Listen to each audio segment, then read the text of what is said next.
anti-fan club, which is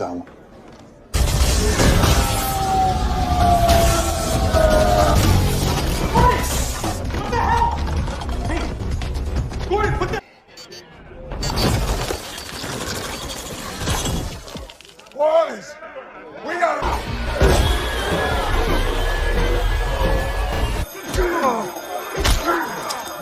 Come on, fight me!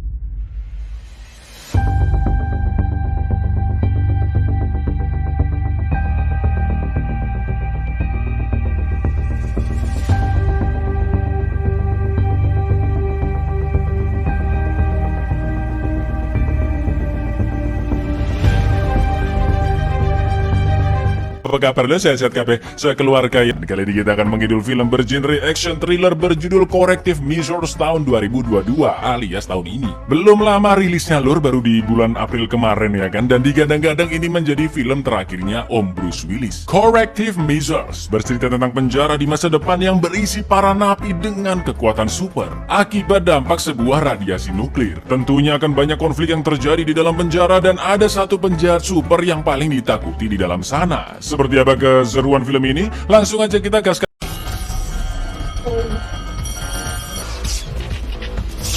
Di gedung parkir yang sepi, seorang pria bernama Jack dihajar oleh teman-temannya sesama penjahat karena gagal membunuh Walter Locke dan hanya berhasil menewaskan keluarganya saja. Baru aja Jeff akan disiksa, tiba-tiba datanglah seseorang yang tidak lain tidak bukan adalah Walter Locke sendiri. Sekarang dia beraksi membunuh para penjahat di bawah nama Payback. Penjahat-penjahat itu pun mati di bedil Payback, sedangkan dua orang lainnya dibunuh dengan mudahnya menggunakan tangan kosong karena salah satunya memiliki kekuatan kebal peluru. Payback membunuh penjahat-penjahat yang menyiksa Jeff bukan karena ingin menolongnya, tapi semata-mata dia melakukannya agar bisa membalas Jeff yang telah membunuh putrinya dan ingin menghabisi Jeff dengan tangannya sendiri. Tepat setelah Jeff dibunuh, kepolisian pun datang menangkapnya dan Payback hanya pasrah menyerahkan diri. Inilah tindakan korektif.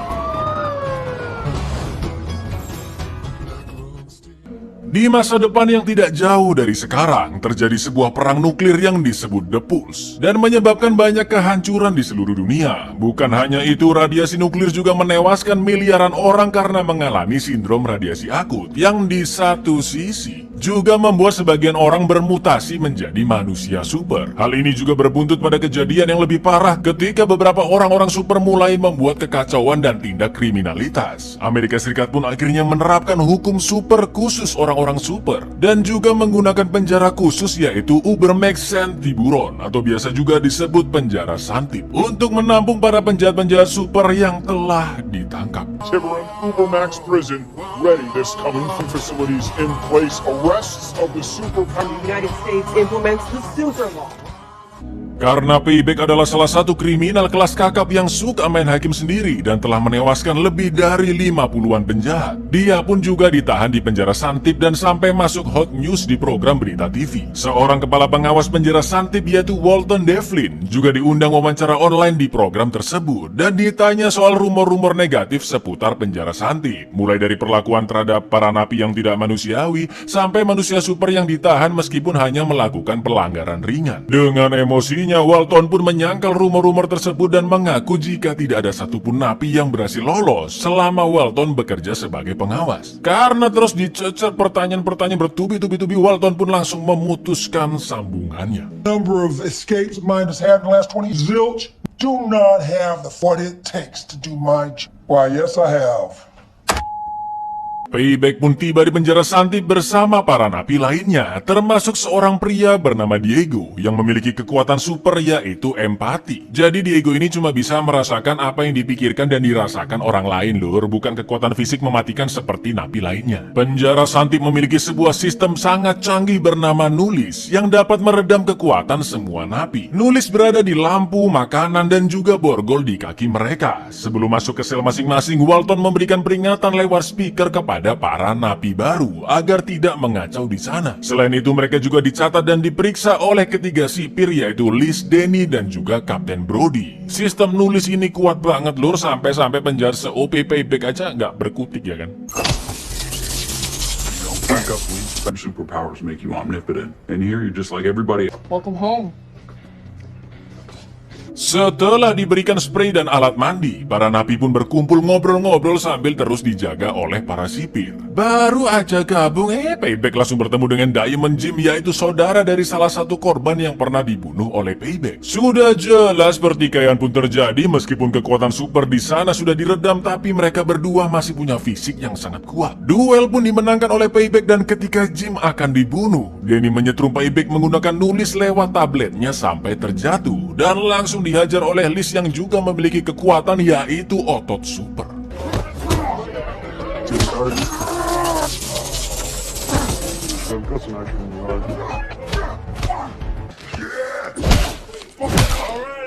Di lain sisi, Diego bertemu dengan salah satu napi pertama di Santip, yaitu Garden alias The Conductor. Dengan kekuatan listriknya, dia juga pernah ikut andil dalam insiden The Pulse. Untungnya Garden yang begitu ramah mengingatkannya untuk berhati-hati di sana, lalu mengajak Diego jalan-jalan keliling penjara Santip. Mereka pun sempat bertemu dengan napi berwajah alien berbadan super besar bernama Darius, yang juga memiliki kekuatan fisik di atas rata-rata. Sebagai napi baru, Diego pun penasaran dan bertanya kepada Garden tentang seorang penjahat super berlevel iblis, yaitu The Lob, yang juga ditahan di Santip. The Lob memiliki kekuatan pengendali pikiran yang sangat-sangat mengerikan di luar nalar, di mana korbannya bisa diperintahkan bunuh diri dengan cara yang super sadis. Mendengar pertanyaan Diego, Garden memintanya menjauhi The Lob karena dia sangat berbahaya.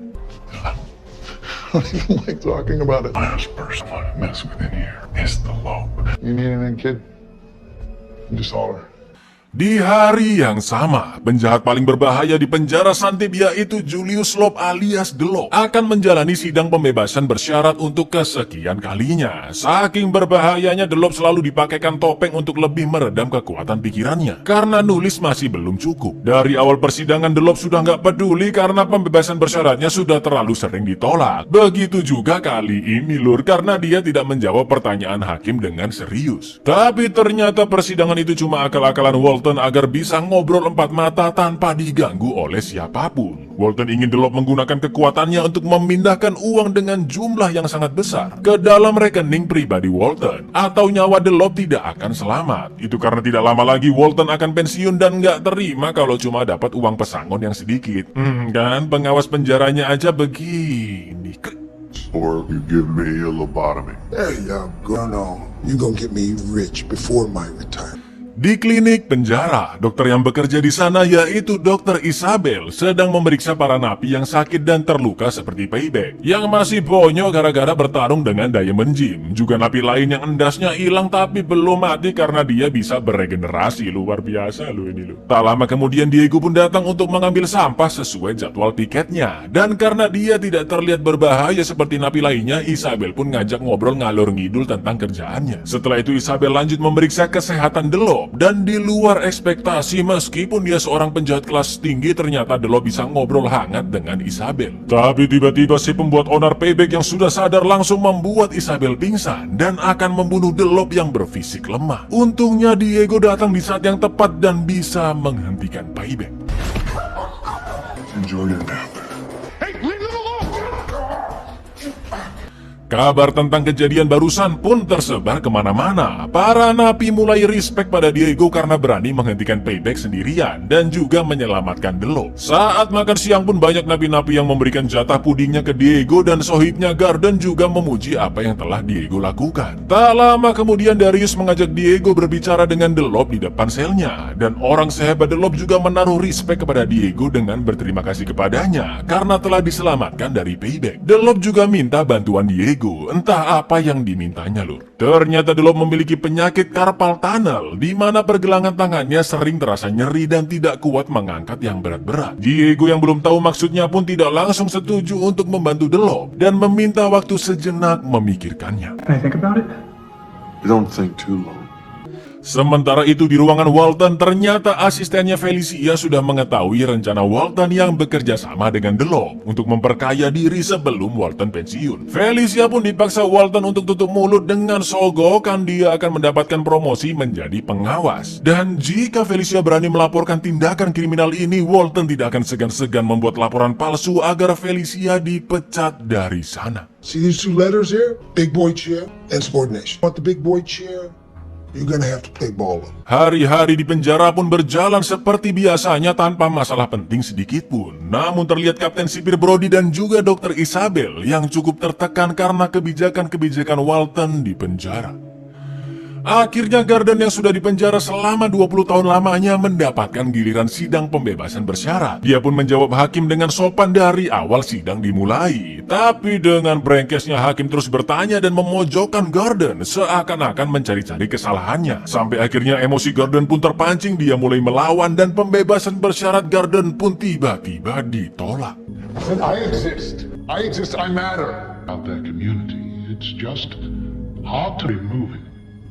Parole denied. Jelas Gordon sangat terpukul dengan hasil sidang tersebut, padahal selama ini dia tidak pernah mencari masalah di penjara dan ingin segera keluar dari sana. Setelah itu entah gimana caranya Darius bisa menyelundupkan garpu besi yang dua ujungnya dipatahkan dan diberikan kepada Gordon saat dia makan bareng Diego. Jadi semua sendok garpu di penjara berbahan plastik warna kuning gitu lor. Ternyata semua ini adalah rencana The Lob untuk membuat kekacauan meskipun dia ada di dalam selnya, dengan menyuruh Darius memberikan garpu tersebut ke Gordon yang ingin membalas dendam. Wah, jelas Gordon langsung memanfaatkan situasi tersebut. Dia membuka nulis di kakinya dengan garpu, menyetrum dirinya dengan kabel dan mengeluarkan kekuatannya sampai generator listrik penjara Santip mati beberapa saat. Karena sistem nulis mati, kerusuhan antar napi pun terjadi dan sipir-sipir tidak bisa menyetrum mereka dari tabletnya.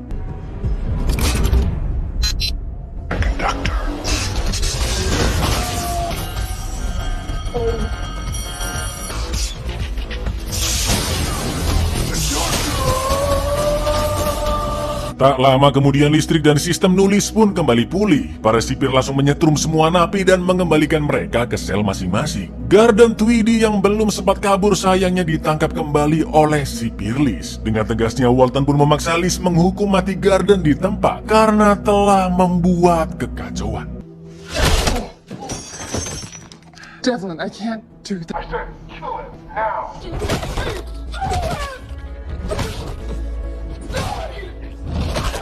Kekacauan yang berakhir dengan kematian Gordon Tweedy di penjara Santip tersebar hingga masuk berita di TV yang ternyata sudah terhitung 12 napi meninggal di Santip pada tahun itu. Meskipun situasi di penjara sudah sangat kacau, tapi Walton no comment dengan kejadian-kejadian tersebut. Setelah itu, Diego diajak Walton melihat sebuah ruangan penyiksaan bernama Solitaire, di mana waktu berjalan sangat-sangat lambat di sana dan akan menyiksa siapapun yang masuk ke dalamnya. Karena Walton telah mengendus kedekatan The Lob dengan Diego, Walton pun mengancam akan menyekap Diego di Solitaire jika tidak memberikan informasi penting tentang The Lob. This here is solitaire. Works a little bit different. You keep getting palliative report right back. You are a bad boy and your ass in line. Setelah itu, Walton menemui The Lob dan memberinya ultimatum agar segera memindahkan banyak uang ke dalam rekeningnya sebelum Walton pensiun.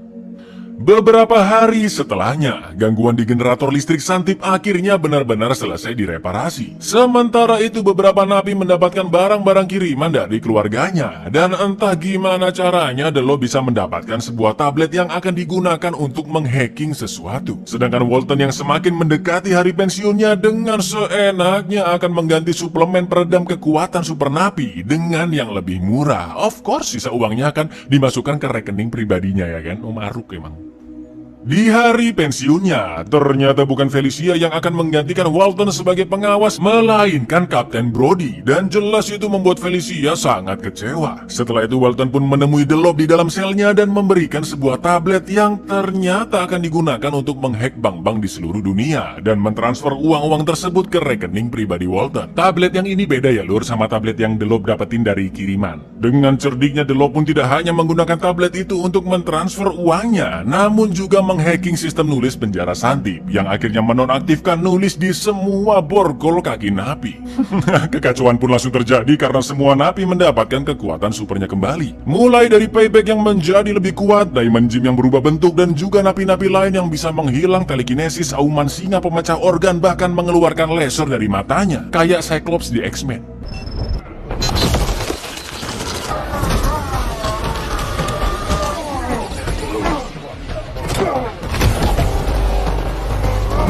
Diego yang berada di klinik bersama Dr. Isabel juga mendapatkan kekuatannya kembali. Diego pun tersungkur karena kekuatan empatinya atau perasaan semua orang-orang di sana memenuhi pikirannya secara tiba-tiba. Dan Dr. Isabel pun terus berusaha menenangkannya. Sementara itu, Walton dikabari Felicia via telepon tentang kekacauan tersebut. Tapi lagi-lagi The Lob yang lebih cerdik mengunci pintu selnya melalui tabletnya tanpa sepengetahuan Walton. Felicia pun meminta Kapten Brody untuk merestart generator agar sistem nulis kembali pulih. Namun lampu-lampu akan padam sementara. Tapi dilalahnya ketika sampai di ruang generator, sinyal walkie-talkie mati. Dan itu membuat Felicia nggak bisa ngasih tahu Brody mesti mencet tombol yang mana. Mana Diamond Jim ngejar Brody sampai sana pula ya kan? Diamond Jim pun mulai menyerangnya dan mengatakan jika ada orang dalam di Santip yang selama ini selalu membantu The Lob dalam menjalankan misinya, yang ternyata adalah sipir Denny. Pantas aja bisa dapat garpu dan tablet ya kan? Meskipun perbandingan kekuatan fisik mereka 11-12 ribu, untungnya Brody bisa lolos bahkan berhasil menumbangkan Jim dengan pipa gas panas dan listrik yang bocor. Fuck you, Jim.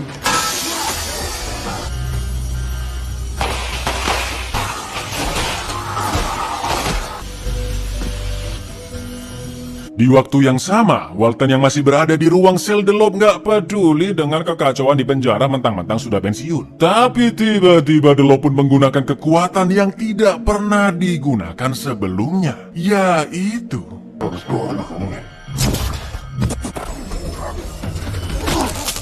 Interesting, isn't it? Ternyata The Lob bisa menukar kesadaran mereka berdua. Dia langsung menyikat The Lob sampai pingsan menggunakan tubuh barunya Walton, atau tak sebut Lob Walton aja biar gampang bedainnya ya kan. Tak lama kemudian sistem nulis pun kembali pulih dan menghentikan kerusuhan antar napi karena Jim yang tadi kesetrum di ruang generator menyebabkan terestartnya seluruh sistem. Setelah itu Lob Walton pun menyuruh bawahannya untuk memasukkan Lob yang berjiwa Walton ke dalam soliter. Lalu Lob Walton pun memberikan jabatan pengawas penjara Santip kepada asistennya Felicia. I'm telling you more. I got every damn confidence in you, Lady Overseer. That quite broken up about it. Naiknya jabatan Felicia sebagai pengawas langsung berdampak pada peraturan di penjara Santip. Salah satunya merubah klasifikasi kekuatan super para napi di sana, yang membuat Diego dipindahkan ke penjara dengan hukuman lebih ringan. Di lain sisi, Lob Walton yang sekarang tajir melintir dengan saldo unlimitednya akhirnya hidup sangat nyaman bak sultan di luar sana, dan juga membebaskan sohibnya Darius untuk menemaninya. Congrats on your parole, Darius. Thank you, ma'am. The plans were perfect.